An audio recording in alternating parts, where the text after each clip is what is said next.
ஹைப்பா, good morning. இன்னைக்கு ஆடி 3வது வெள்ளி. இன்னைக்கு வந்து கொஞ்சம் லேட் ஆயிருச்சு வீட்டு வேலையெல்லாம் முடிச்சுட்டு இது பண்ணுறதுக்கு. விளக்கேற்றிட்டு நம்ம கோயிலுக்கு போகலாம். எந்த அம்மன் கோயிலுக்கு போகிறதுன்னு இனிமேல் தான் நாங்கள் பார்க்கணும். வாங்க விளக்கேற்றிட்டு கோயிலுக்கு கிளம்பிடலாம்ப்பா.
இப்போ நம்ம எந்த கோயிலுக்கு வந்திருக்கோம்னா ஸ்ரீ லலிதா திரிபுர சுந்தரி சமேத ஸ்ரீ ஜெயந்தேஸ்வரர் ஆலயம். இது வந்து ராமாவரம் எஸ்ஆர்எம் காலேஜ் கிட்டே இருக்குப்பா. ரொம்ப நல்லா பூஜைலாம் ரொம்ப நல்லா பண்ணுறாங்க. இந்த கோயிலில் வந்து இந்த பானைலாம் வச்சு அதில் வந்து பழம்லாம் வந்து பஞ்சாமிர்த அபிஷேகத்துக்காக பழம்லாம் இது பண்ணி பூஜைக்கு ரெடி பண்ணியிருந்தாங்க. 108 பஞ்சாமிர்த அந்த பானையில் வச்சு பூஜை பண்ணாங்க. நானும் என் பொண்ணும் போயிருந்தோம். நாங்கள் வந்து திடீர் பிளானாக தான் வந்தோம். ஆனால் நாங்களும் அதில் கலந்துக்கிட்டோம். அந்த பழம் வந்து பானையில் இந்த பக்கம் வந்து எடுத்து ஒவ்வொருத்தரும் அந்த பக்கம் சுற்றி நம்ம கையால் அப்படியே கோயில் அம்மன் கிட்ட போய் அபிஷேகம் ஆகிற மாதிரி அப்படியே சுற்றி சுற்றி போச்சு. நானும் உட்காந்து கொடுத்துக்கிட்டு இருந்தோம். அப்புறம் அபிஷேகம் நடந்தது. அபிஷேகம் பஞ்சாமிர்த அபிஷேகம் இதெல்லாம் நடந்தது. இதெல்லாம் சாமி தரிசனம் பண்ணிட்டு கொஞ்சம் அலங்காரம் வந்து ரொம்ப நல்லாவே இருந்தது. திடீர்னு ஏதோ நாங்கள் வந்து ஒரு லக்கியாக இது பண்ண மாதிரி வேறு பக்கத்தில் போகலாமா அப்படின்னு நினச்சோம். இதுவும் பக்கத்தில் தான். இது அதான் சொன்ன ராமாவரம் எஸ்ஆர்எம் காலேஜ் ரோட்டில் தான் இது இருக்குது. நீங்களும் கண்டிப்பாக சுற்றி ஏரியாவில் இருக்கிறவங்க அந்த கோயிலுக்கு போங்க. ரொம்ப நிறைய பூஜைலாம் பண்ணுவாங்க. ரொம்ப நல்லாயிருக்கும். கூட்டம் கொஞ்சம் கம்மியாக தான் இருக்கும். ஆனால் அதாவது ஆடி மாதம் அமாவாசை அம்மனுக்கு பிரதோஷம் அதுன்னு ஒவ்வொரு விஷயமும் சிறப்பாக செய்கிறாங்க. அம்மன் அலங்காரம் சொல்லவே முடியாது, அவ்வளோ அழகாக பண்ணுவாங்க. இதில் வந்து பின்னாடி சிவன் படுத்திருக்கா மாதிரியும் கீழே முருகர்லாம் இருக்கிற மாதிரியும் தரிசனம் முடிச்சுட்டு வீட்டுக்கு வந்து டிஃபன் பண்ணலான்னு சொல்லிட்டு அவள் இருந்தது. ஏன்னா பழைய கஞ்சி இல்லை. அவளை லைட்டாக அலசிட்டு ஊரெல்லாம் வைக்க வேணாம், அலசிட்டு ஓரமாக வச்சாச்சு. இப்போ அவளுக்கு தாளிச்சிடலாம்.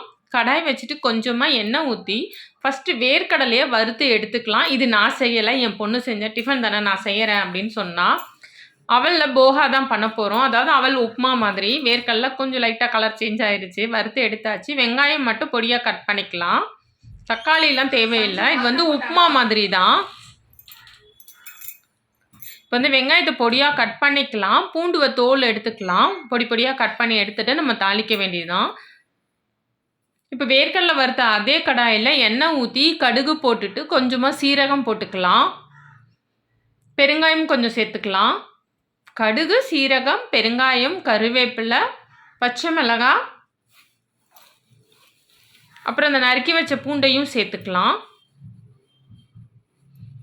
இப்போ இந்த கட் பண்ண வெங்காயமும் சேர்த்துக்கலாம். இது வந்து நல்லா கொஞ்சம் ஃப்ரை பண்ணிக்கலாம். பொன்னிறமா ஆகுற வரைக்கும் ஃப்ரை பண்ணிக்கலாம். பொன்னிறமா இல்ல, கொஞ்சம் லைட்டா ஃப்ரை பண்ணா போதும். இப்போ வந்து என்ன பண்ணணும்னா, ஊற வச்சிருந்தோம் இல்லையா? அது வந்து நல்லா ரைஸ் மாதிரி ஊறி போய் சாதம் மாதிரியே இருக்கும். இப்போ அந்த வறுத்த வேர்க்கடலை, கொஞ்சம் பெருங்காயம் எல்லாத்தையும் போட்டு நல்லா இது பண்ணிட்டு, கொஞ்சம் லெமன் விடணுங்க. லெமன் விட்டா தான் அந்த டேஸ்ட்டே நல்லாயிருக்கும். இல்லன்னா சல்லுன்னு பொரி மாதிரி இருக்கும். நீங்க லெமன் விட்டு இந்த மாரி செஞ்சீங்கன்னா, சிம்பிளா ஒரு காலையில டிஃபன் ரெடி. நைட் இது செஞ்சு சாப்பிட்டாலும் வயித்துக்கு ரொம்ப மைல்டா ரொம்ப நல்லாயிருக்கும். கண்டிப்பா நீங்க அவல்ல வந்து இந்த போகா செஞ்சு பாருங்க. அவ்வளோதான்ப்பா. இந்த 3வது ஆடிவெள்ளி வீடியோ உங்களுக்கு பிடிச்சிருந்தா, லைக் பண்ணுங்க, ஷேர் பண்ணுங்க, கமெண்ட் பண்ணுங்க, சப்ஸ்கிரைப் பண்ணுங்கப்பா கண்டிப்பா. அடுத்த 4வது ஆடிவெள்ளி வீடியோல வெள்ளிக்கிழமை எந்த கோயில்னு பார்க்கலாம்ப்பா.